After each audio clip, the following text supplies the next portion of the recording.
कि आज के बाद से अगर कोई ज़मीन लूटने आता है, भीड़ को माध्यम बना करके ज़मीन पर कब्जा करने आता है, ज़मीन मालिक अगर सूचना देता है थाना को या सरकार के किसी अधिकारी को, तो सरकार तरफ से सहयोग मिलना चाहिए, कानून का राज स्थापित होना चाहिए, पुलिस का सहयोग मिलना चाहिए। यह देखा जा रहा है कि वैसे लोग के सामने पुलिस अपना हथियार सरेंडर कर दिया है, वैसे लोग थाना में घुस कर तांडव कर रहे हैं, बड़ा बाबू को रूम में टांगा फैसला और हंसुआ लेके लोग घुस जा रहे हैं।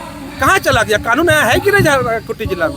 देखिए, सबसे पहले तो जिस तरह से इसको आप बलजबरी कर सकते हैं और दादागिरी कर सकते हैं, लेकिन इसके पीछे षड्यंत्र है। उसी का लेके हम थाना में भी कल एप्लीकेशन दिए हैं कि FIR दर्ज करने के लिए, लेकिन हमको नहीं लगता है कि वहाँ पे दर्ज होगा। खूंटी जिले के कर्रा प्रखंड क्षेत्र में इन दिनों जमीन का मामला गहराता जा रहा है। जमीन मुद्दे को लेकर दो पक्ष आमने सामने आता हुआ दिख रहा है। अभी तक आमने सामने तो नहीं हुआ है, लेकिन आमने सामने अब आता हुआ दिख रहा है, क्योंकि कर्रा प्रखंड क्षेत्र में मझियस और बकास जैसे जमीन पर पाढ़ा समिति के द्वारा ग्रामीणों को कब्जा करवाया जा रहा है। तो वहीं अब मझियस और बकास जैसे ज़मीन को अपने कब्जे में लेने के लिए उसका मालिक भी सामने आ रहे हैं, क्योंकि जिस तरह से आप जानते हैं और हमने भी बताया है कि मझियस ज़मीन जो है किसी ज़मींदार का ज़मीन हुआ करता था, जो ग्रामीणों को दिया गया ज़मीन है। जब ज़मींदारी प्रथा था उस समय ज़मींदारों द्वारा ग्रामीणों को ज़मीन दिया गया था सामूहिक प्रयोग के लिए, और उस ज़मीन पर ग्रामीणों ने सामूहिक प्रयोग किया भी, जैसे उस पर हाट बाजार लगाना, सामूहिक रूप से प्रयोग करना, जैसा भी हो ग्रामीण सामूहिक रूप से उसको प्रयोग करते रहे। इस नाते ग्रामीण उस ज़मीन पर अपना हक जमा रहे हैं। तो वहीं अब जो ज़मींदार हुआ करते थे पूर्व में, उस ज़मींदार के जो वंशज हैं वो भी सामने आ रहे हैं कि अब उनका ज़मीन है, इसलिए उस ज़मीन पर उनका हक है, क्योंकि कागजात उनके पूर्वजों के नाम से हैं। यही अब दो मामला है जिसे लेकर खूंटी जिले के कर्रा प्रखंड क्षेत्र में जमीन का मुद्दा जो है गरमाता जा रहा है। दो पक्ष आमने सामने आता हुआ नजर आ रहा है। फिलहाल इस मामले को लेकर जो है हमने लोगों से जानने का कोशिश किया। आज कर्रा प्रखंड क्षेत्र के जमहार के चौला पतरा मैदान में एक बड़ा कार्यक्रम किया गया था, जिस कार्यक्रम में हजारों की संख्या में हिंदू समाज के लोग पहुंचे थे, यानी सदान वर्ग के लोग पहुंचे थे। सदान वर्ग के लोग उसमें शामिल हुए थे और सभी ने ज़मीन बचाने को लेकर आज बैठक की। बैठक में सर्वसम्मति से निर्णय लिया गया कि इसके लिए जिला स्तरीय कमेटी बनाई जाएगी और हर प्रखंड क्षेत्र के लिए कमेटी बनाई जाएगी, और साथ ही साथ हर सप्ताह इन कमेटी द्वारा सभी गांवों में बैठक की जाएगी और लोगों को जागरूक किया जाएगा कैसे ज़मीन बचाना है।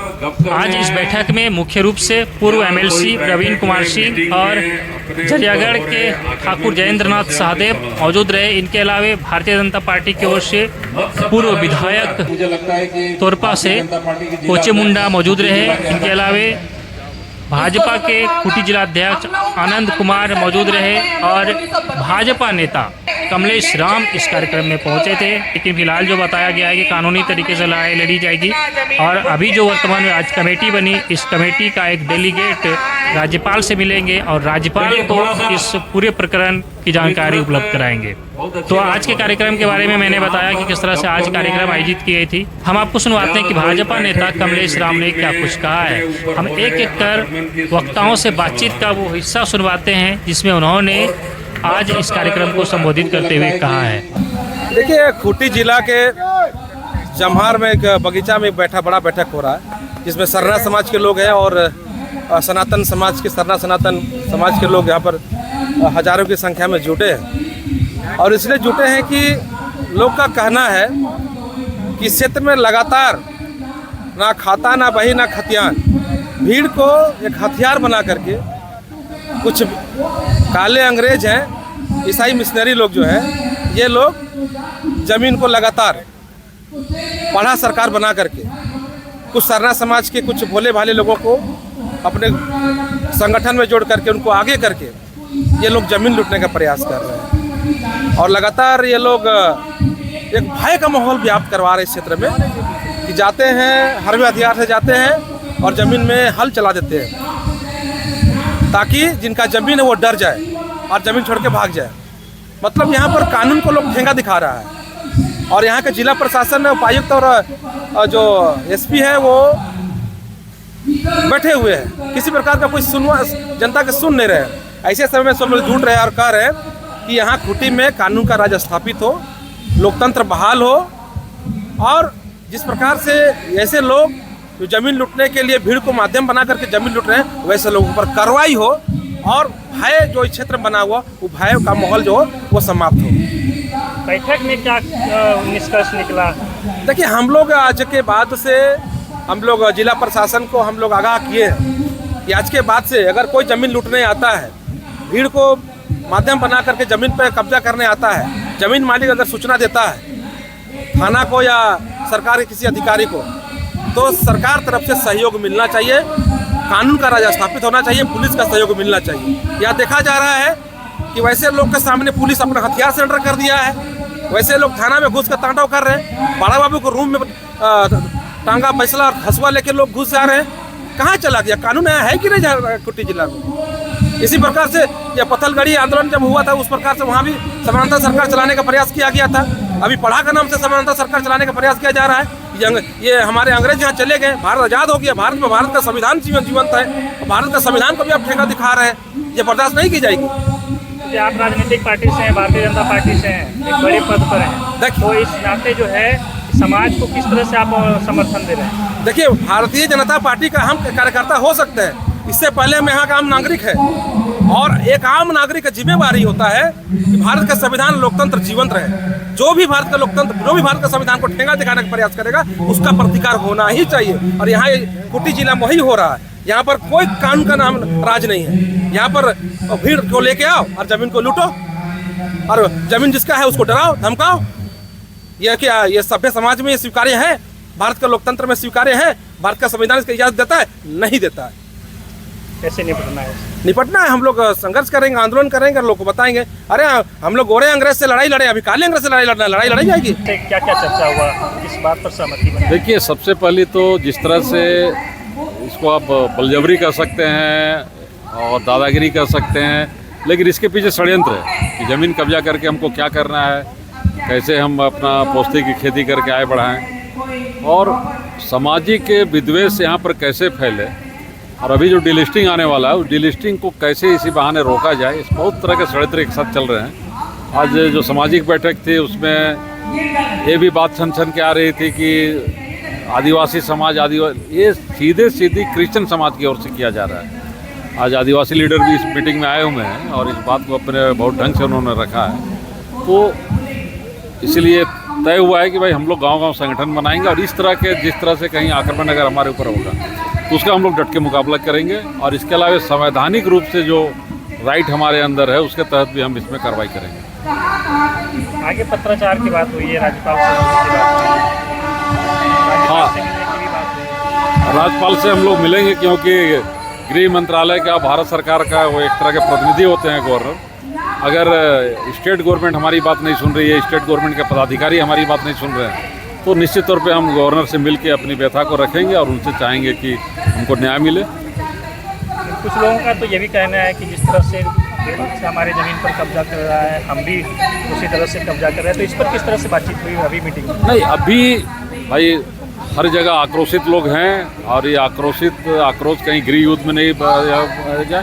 संगठन चीज़ों को संभालता है, और एकदम ये अंतिम पायदान नहीं है, वो अंतिम पायदान है। अभी तो पहला सीढ़ी है, तो हम लोग सीढ़ी बाई सीढ़ी धीरे धीरे ऊपर जाएंगे।